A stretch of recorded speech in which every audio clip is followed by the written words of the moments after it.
So specifically, I wanted to talk about the whole movement for, wanting some sort of, how do they say it? People have been something to the effect of a paradigm shift.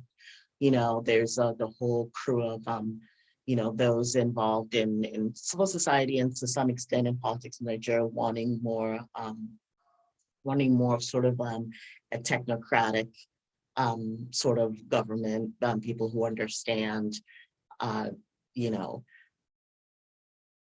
different fields and in whether it's medical, financial, legal, whatever, just wanting a government that's managed by people who would be more effective managers of government sort of in that fashion rather than what we have now. And that's fine. And that's, after all, if you listen to the most recent interview with is it Channels TV that President Buhari did. His interviews a lot are just, they're just what they are. They're kind of, if a person watched that, for example, and that interview alone made them want to weep or cry or say, why would he say this, go back to farming to everybody in the 21st century or whatever? Hey, farming feeds people. I don't know, but whatever it is you think of that, whatever it is the feeling is towards what the paradigm shift that needs to happen is, the thing to keep in mind, the thing to remember is also that people that want change need to kind of come together around that. This was brought up during the 2019 election too. I don't know if you recall, during that time, there was a lot of clamor for saying that, if people wanted a particular candidate, then they needed to just, choose someone, one of all the sort of new Nigeria alternative candidates, whatever, they needed to pick somebody. And everybody needed to rally around who that person was, as opposed to everybody just, because the chance and the likelihood of them succeeding was better if they picked somebody, whether it was, I don't know, Tokwe Fashwa or Shawara, or whoever was there, or Mogalu, obviously, right? And then they needed to pick somebody. And that didn't happen during that time. So coming up at this time again, being kind of in the same predicament, I think the same issue still stands, but I think there needs to be more of a plan now. Because, as much as they love to say that, what some of the the people who are keeping things stuck who are PDP, APC, PDP, APC members are like, regardless of what it is, even if they just have rice pyramids or whatever, at least they're doing something, and it's something simple. I think that the other side, sometimes the people who want their change, their paradigm shift, their new Nigeria, whatever it is, there's too many of them, and they want too many. And I know that everybody can't be on the same page, can't be one, but I think that's something that's important for us to keep in mind, is that it's not being divisive is not helpful. I'm saying this actually, I'm really I'm just really trying to get people to realize that it's pretty much impossible. I mean, is what it is. It's pretty much impossible for that project and that hope to be successful if there's not like, a lot of coalescing on that side. So I guess coalescing doesn't mean everybody has to think the same thing, but it does mean that there has to be more of a coalition to bring about the change to some degree. And I guess I'm looking toward the idea that there doesn't have to be even whoever the candidate is currently, there doesn't even have to, they would have to decide yet who that is. So for example, for the people who are looking to sort of, displace what they feel is making the place stuck, don't need to they have a lot of work to do in their camps too, in terms of just kind of ferreting out what it is, the direction is for which they want to go, and how to coalesce around their particular cause. and that cause needs to eventually come to sort of a unifying point. So it doesn't have to be unified yet at this point, but I think that over the next year, obviously, by the time the election rolls around, the crew that says, oh, we want, that has a different vision and has the same complaints, even if they has the same complaints about the way things are currently, the ones who, then there needs to be they need to kind of come together as to what it is they want. There needs to be sort of a coalesced vision over time. Even if there's not a coalesced vision at the moment, there should be one sort of prior to the election at some point. So,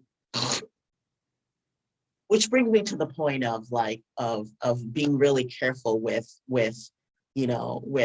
the way in which we use criticism and things like that. Like, I think it's important to use criticism constructively. And I mean, although Nigeria is an environment that can be there can be very anger making sort of things a lot of times. But I think that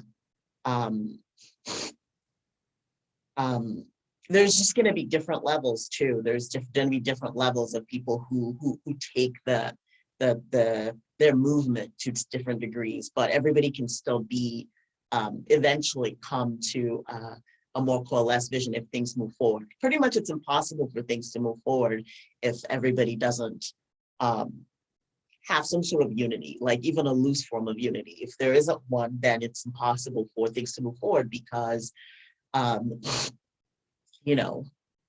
other side that doesn't want, that's going to try to keep things stuck or whatever, they're going to have a plan and they're going to do something really simple, and you're not, and the group of people that can't, think along the same lines or be sort of mutually reinforcing of each other, they're going to fall apart really easily.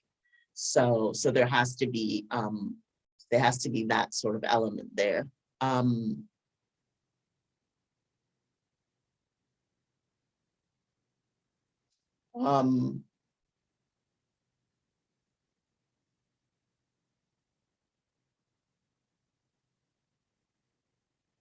You know, and I wanted to address, I mean, something came up regarding, I saw one show where I was talking to this lady that's from Arise News, and he was complaining about the role the media plays and saying that, as if like Arise News and Channels TV are part of the problem.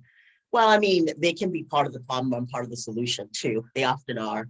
So it's not a one thing. I think it's simplistic to say that they're the whole problem, because I think that they can often be like, torch carriers sometimes, but then revert back to being part of the problem, then revert back to, they kind of go back and forth, which is fine. It is what it is. And I think that sometimes you can't be a purist either. Sometimes it's just nature to kind of be a realist and just want to move things forward and go with what seems more likely to work, as opposed to what seems like maybe useful, but like far-fetched. So I think that that can be expected. I mean, it can be useful without being perfect. The involvement of parties like that can be without being. So I think that sometimes, I just don't see the use in complaining about it and in making the big attack. And also think that, I mean, whatever one avenue isn't doing, then another avenue can do it. Like, for example, if Arise News or Channels isn't doing something, then that's an opportunity for our reporters to do it. Because, I mean, that's how the market works. Whatever it is someone isn't doing, then it's your chance to do whatever that is. Like, instead of even complaining about it, just like do whatever they're not doing, and that'll be like, an advantage to your side. So, yeah, so you have all those elements at play, and concerns about whether people are playing the right roles they should be playing or not. But I mean, it shouldn't really matter. I think if people generally have the heart toward in the same direction, I think that kind of suffices a lot of times. I think that, yeah, you just have to, take that to, whatever extent that that is realistic is probably what will prevail. So yeah, I mean, I just, as I look toward, as we look toward the actual the decision-making times itself, I think the important thing to bear in mind is just to try to have unified purpose, even if the specific ideas are not exactly the same, just to kind of move things forward and not get stuck. That's just my 2 cents on that topic.